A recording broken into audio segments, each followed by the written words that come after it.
नमस्कार दोस्तों, नमो भारत न्यूज़ में आपका स्वागत है। दोस्तों, वोटों की खातिर केंद्र की सलाह को दरकिनार करके बंगाल की निर्ममता दीदी ने देश की सुरक्षा के साथ जो खिलवाड़ किया, उसका नतीजा आज पूरा देश भुगत रहा है।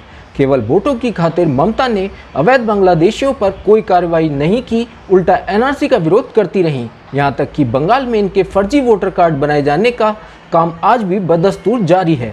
अब सोचिए कितनी बड़ी संख्या में देश में घुस चुके हैं कि ये पूरे राज्य की सत्ता तक को बदलने से बचाने की ताकत रखते हैं। मगर अब ये केवल बंगाल तक ही सीमित नहीं है, अब तो ये देश के अन्य राज्यों में भी कहर बरपा रहे हैं। आज एक ऐसी खबर सामने आई है जिसे सुनकर आपकी रूह तक कांप जाएगी। बीते दिनों सोशल मीडिया पर एक वीडियो बहुत वायरल हो रही थी, जिसमें कुछ लोग एक महिला को प्रताड़ित कर रहे थे और उसका गैंगरेप करते हुए दिख रहे थे, जिसके बाद अटकलें लगाई जा रही थी कि पीड़िता नॉर्थ ईस्ट की है। लेकिन बाद में बेंगलुरु पुलिस ने बताया कि वह एक बांग्लादेशी है जिसे मानव तस्करी करके भारत लाया गया था। बेंगलुरु में एक महिला के साथ कथित तौर पर दुर्व्यवहार करने और उससे दुष्कर्म करने के मामले में 5 अवैध बांग्लादेशियों को गिरफ्तार किया गया है। बेंगलुरु पुलिस ने एक विज्ञप्ति में कहा, वीडियो क्लिप के आधार पर एक महिला समेत 5 आरोपियों को तत्काल खोजा गया और बेंगलुरु शहर पुलिस ने उन्हें दबोच लिया। ये घटना बेंगलुरु के ही एक NRI कॉलोनी में हुई है। आरोपियों में से एक रफीदुल इस्लाम सोशल मीडिया पर भी सक्रिय है और वहाँ उसके अच्छे खासे फॉलोअर्स हैं। वीडियो में ये लोग महिला से दुष्कर्म करते और उसका उत्पीड़न करते दिख रहे हैं और यही वजह है कि भारत सरकार ने सोशल मीडिया प्लेटफॉर्म्स को नए IT रूल्स को मानने के लिए कहा है, ताकि इस तरह का कंटेंट लोगों की पहुँच से हटाया जा सके। अब आप ही सोचिए कि कितने लोग इसे फॉलो करते होंगे और ना जाने कितने लोग इस जैसों को देखकर गलत करना सीखते हैं। लेकिन बुद्धिजीवी तो इसे फ्रीडम ऑफ स्पीच की मौत कह रहे थे, जबकि असल वजह यह है कि वीडियो में मौजूद पीड़ित को पुलिस खोजने में लगी हुई है, ताकि वो भी जांच प्रक्रिया का हिस्सा बन सके और अपना बयान दर्ज करा सके। अब तक मिली सूचनाओं के अनुसार सभी आरोपी बांग्लादेशी माने जा रहे हैं और पुलिस ने आशंका जताई है कि ये किसी बड़े गैंग का हिस्सा हैं। ऐसे में सवाल उठता है कि आखिर बंगाल के अंदर यह बांग्लादेशी इतनी आसानी से बिना किसी खौफ के रह कैसे रहे थे, और न जाने अभी भी कितने ही बांग्लादेशी बंगाल के अंदर ऐसे ही बिना किसी खौफ के रह रहे हैं, और न जाने कितने ही भारत के अंदर अलग अलग हिस्सों में अपनी पहचान बदल कर घूम रहे हैं।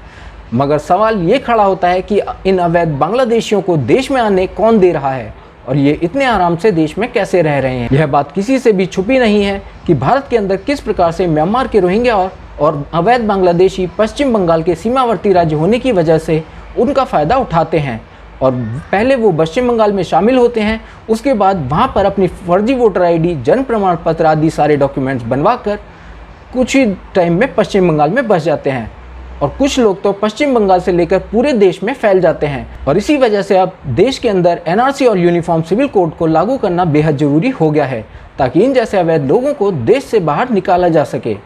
अब कुछ लोग मानवता का रोना करेंगे कि आखिर इसकी ज़रूरत क्या है, तो समझिए कि आखिर इन अवैध निवासियों से देश को समस्या क्या है। पहला तो यह, लोग भारत की जनसांख्यिकी को बदलने का प्रयास कर रहे हैं। यह भारत के अंदर आते हैं, अपना परिवार बसाते हैं, 10-10 बच्चे पैदा करते हैं और अपनी जनसंख्या को लगातार बढ़ा रहे हैं। वहीं हिंदू मुश्किल से 1 या 2 बच्चे पैदा करते हैं, जिसकी वजह से भारत के अंदर जनसंख्या में बदलाव तेजी से देखने को मिल रहा है। वहीं दूसरी तरफ यह लोग भारत के अंदर रह रहे लोगों का हक मार रहे हैं।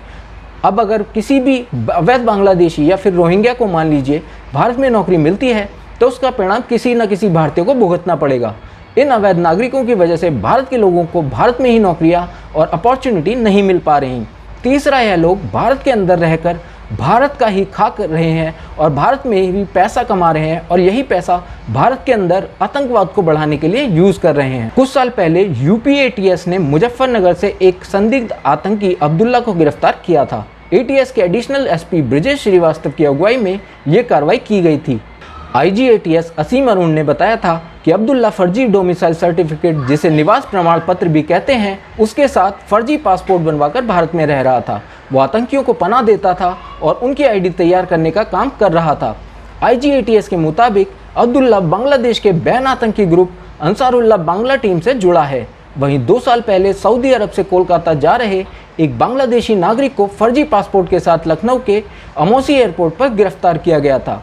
गिरफ्तार बांग्लादेशी नागरिक खुद को पश्चिम बंगाल का निवासी बता रहा था और सत्यजीत दास के नाम का फर्जी पासपोर्ट कैरी कर रहा था। जब अधिकारियों ने सख्ती से उससे पूछताछ की तो उसने खुद के बांग्लादेशी होने की बात भी कबूल ली। इस तरह की और कई घटनाएं हैं जिसमें कोई जयपुर के हवाई अड्डे से तो कोई कहीं से पकड़ा गया, जो थे तो बांग्लादेशी लेकिन फर्जी दस्तावेज के साथ भारत में रह रहे थे। और इन सब मामलों में एक चीज़ जो कॉमन है वो है कि यह सब पश्चिम बंगाल से आते हैं।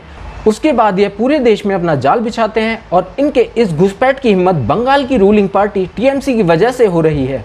टीएमसी सिर्फ अपना वोट बैंक बनाने के चक्कर में इन लोगों को बंगाल में ले लेती है और इनके फर्जी दस्तावेज भी बनवा देती है ताकि यह लोग वोट दे पाएं। और इसी वजह से ममता लगातार तीसरी बार बंगाल की सीएम बन सकी हैं, जबकि सिर्फ कुर्सी बचाने के चक्कर में इन्होंने देश को नरक में धकेल दिया है।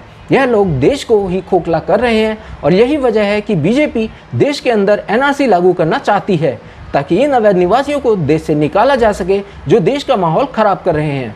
वहीं अभी तक सिर्फ देश के अंदर असम में एनआरसी लागू की गई है और सिर्फ असम से ही 19 लाख लोग एनआरसी की लिस्ट से बाहर हैं जिन्हें अवैध बताया जा रहा है। और इसी वजह से ममता बंगाल के अंदर एनआरसी लाने के विरोध में रही हैं, क्योंकि अगर वहाँ एनआरसी आ गया तो टीएमसी का पूरा वोट बैंक बाहर हो जाएगा। अब ऐसे में सवाल उठता है कि राजनीति के लिए यह लोग देश को खोखला करने को भी तैयार हैं। ऐसे में क्या ममता को अपने राजनीतिक फायदे से हटकर पहले देश के बारे में नहीं सोचना चाहिए? बाकी आपको क्या लगता है, भारत में एनआरसी आनी चाहिए या नहीं? हमें कमेंट करके जरूर बताएं। सब्सक्राइब और शेयर करना ना भूलें। अपने विचारों को कमेंट बॉक्स में लिखकर हम तक जरूर पहुंचाइए।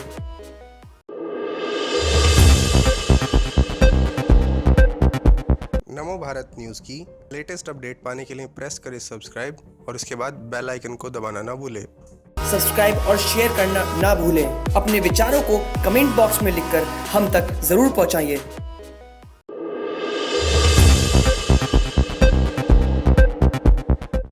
बेल आइकन जरूर दबाएं। मोदी जी को फिर से जिताएं।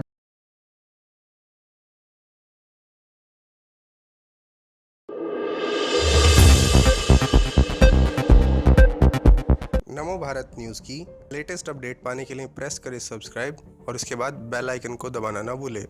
सब्सक्राइब और शेयर करना ना भूलें। अपने विचारों को कमेंट बॉक्स में लिखकर हम तक जरूर पहुंचाइए।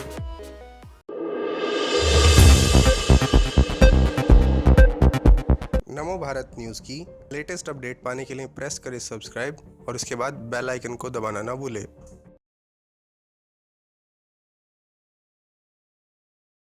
सब्सक्राइब और शेयर करना ना भूलें। अपने विचारों को कमेंट बॉक्स में लिखकर हम तक जरूर पहुंचाइए।